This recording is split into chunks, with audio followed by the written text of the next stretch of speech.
नमस्कार दोस्तों, this is Deepak Chauhan. Past simple और यूज टू के साथ वर्ब का जो फर्स्ट फॉर्म आता है, दोनों में था शब्द आता है, लेकिन हम लोग कंफ्यूज हो जाते हैं कि कब पास्ट सिंपल का इस्तेमाल करना है, कब यूज टू का इस्तेमाल करना है। तो आज मैं आपको past simple subject plus verb का सेकंड फॉर्म और यूज टू वर्ब का फर्स्ट फॉर्म, दोनों में क्या अंतर है ये हम लोग आज अच्छे समझते हैं। तो दोस्तों ध्यान दीजिए, बहुत इंपॉर्टेंट टॉपिक है, ध्यान दीजिएगा। और आखिर में कुछ पहला लिखा हुआ है पास्ट सिंपल सब्जेक्ट वर्ब का सेकंड फॉर्म। जनरली इसमें हिंदी सेंटेंस में आता है खाया पिया, कभी कभी खेलता था, ऐसा भी आ जाता है। तो ये कंप्लीटेड एक्शन की बात करता है, जो पास्ट टेंस में एक ऐसा एक्शन जो पूरा हो गया है। इसकी जो हेल्पिंग वर्ब होगी वो होगी डिड, और डिड का इस्तेमाल कब करेंगे? नेगेटिव और इंटरगेटिव बनाते समय। अब यूज टू जो है उसके बाद वर्ब का फर्स्ट फॉर्म आएगा। खेला करता था, पढ़ा करता था, पास्ट में कोई काम या आदत जो बार बार होती थी अब नहीं हो रही है। मतलब पास्ट की कोई ऐसी काम, पास्ट का कोई ऐसी आदत जो बार बार होती थी अब नहीं हो रही है, तब हम लोग यूज टू वर्ब का फर्स्ट फॉर्म लगाएंगे। समझते हैं एक एक करके। मैं अक्सर भुगतान करता था, लेकिन उसने पिछले हफ्ते केवल एक बार भुगतान किया। मैं अपने फ्रेंड के साथ जब भी होटल जाता था तो मैं अक्सर भुगतान करता था, लेकिन उसने पिछले हफ्ते केवल एक बार भुगतान किया। तो ये सेंटेंस हमने बनाया, I often use to pay but she paid only once last week.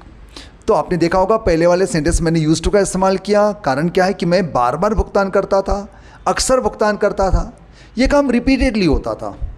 लेकिन पिछले हफ्ते उसने एक ही बार भुगतान किया, तो यहाँ पर लास्ट वीक बनाकर उसने कंप्लीटेड एक्शन को लिमिटेड बना दिया। मतलब एक ही बार वाला काम हुआ, ये पास्ट सिंपल है, ये यूज टू वाला नहीं हो सकता। और देखते हैं 1984 में भोपाल में गैस लीक हुई थी। एक ही बार लीक हुई थी, ऐसा थोड़ी कि लीक होती थी फिर बंद कर देते थे, फिर लीक होती थी फिर बंद कर देते थे। एक ही बार लीक हुई थी, यानी ये एक्शन कंप्लीटेड एक्शन है जो एक ही बार हुआ था। The gas leaked in Bhopal in 1984। इसको हम लोग the gas use to leak नहीं कह सकते दोस्तों, ध्यान देना, ये बहुत इंपॉर्टेंट सेंटेंस है। वो कॉलेज में धूम्रपान किया करता था, बार बार करता रहता था, और किया करता था आ रहा है, तो आपको यूज टू लगाना ही है, ये वाली बात ध्यान देंगे। तो he used to smoke in college. अच्छा, अगर मैं कहता कि मैंने कॉलेज में एक बार धूम्रपान किया था, उसके बाद मुझे पापा ने देख लिया तो फिर मैंने बंद कर दिया, तो आई स्मोक्ड आएगा वो, क्योंकि एक बार बोलने का मतलब क्या है कि मैंने इसको लिमिटेड बना दिया। तो I smoked once in a college, तो वो होगा यूज टू वाला नहीं होगा, वो होगा पास्ट सिंपल वाला। अगला सेंटेंस देखिए, मैंने कल अपना काम पूरा किया। कल वाला काम कंप्लीट हो गया है, यस्टरडे भी आ रहा है, पास्ट सिंपल ही होगा, इसमें रिपीटेशन नज़र नहीं आ रहा है, बार बार होने वाली कोई बातें नहीं है। तो हम लोग लिखेंगे past simple, I completed my work yesterday. तुमने कल रात बहुत ज़्यादा खाना खाया, ये भी पास्ट सिंपल है, कल रात आ गया, यानी कि हमने सेंटेंस को लिमिटेड बना दिया। यू ईट का second form, to much food last night. अच्छा, अब देखिए आखिरी सेंटेंस, जब मैं बच्चा था तो पार्टी में बहुत खाना खाता था, बहुत ज़्यादा खाना खाता था, मतलब खाया करता था। पार्टी में ये काम बार बार होता था, रिपीटेडली मैं काम करता था। तो I used to eat too much food at party when I was a child. दोस्तों समझ में आ गया? जब कोई काम रिपीटेडली बार बार होता था तो हम लोग उसमें यूज टू वर्ब का फर्स्ट फॉर्म लगाएंगे, और कोई काम पास्ट में हो गया बोलना है, चाहे वो एक बार हुआ हो या हो गया हो, फिनिश हो गया हो, उसमें बारंबारता ना हो, रिपीटेशन ना हो, तब हम लोग लगाएंगे past simple subject plus verb का सेकंड फॉर्म आएगा।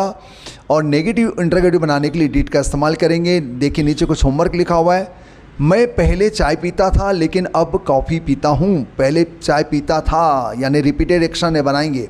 मैंने आज शाम चाय नहीं पी, आज शाम बोल दिया यानी लिमिटेड बना दिया, पास्ट सिंपल है। और पहला वाला वाक्य यूज टू वाला है दोस्तों, यूज टू वाला पहला वाक्य, ध्यान देंगे। सेकंड वाला वाक्य है पास्ट सिंपल, नेगेटिव बनाने के लिए डिड का यूज़ करेंगे।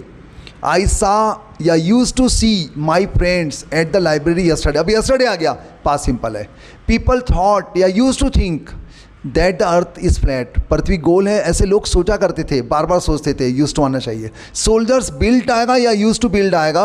The bridge over the river to cross last week आ गया, पक्का यहाँ पर बिल्ट आना चाहिए, लास्ट वीक की वजह से रिपीटेशन ख़त्म कर दिया उन्होंने।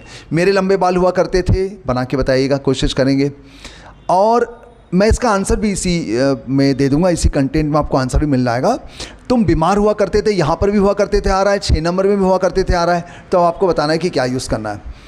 8वां ट्रेन 2 घंटे पहले रुकी बोल रहा है, समझ जाइएगा क्या आएगा।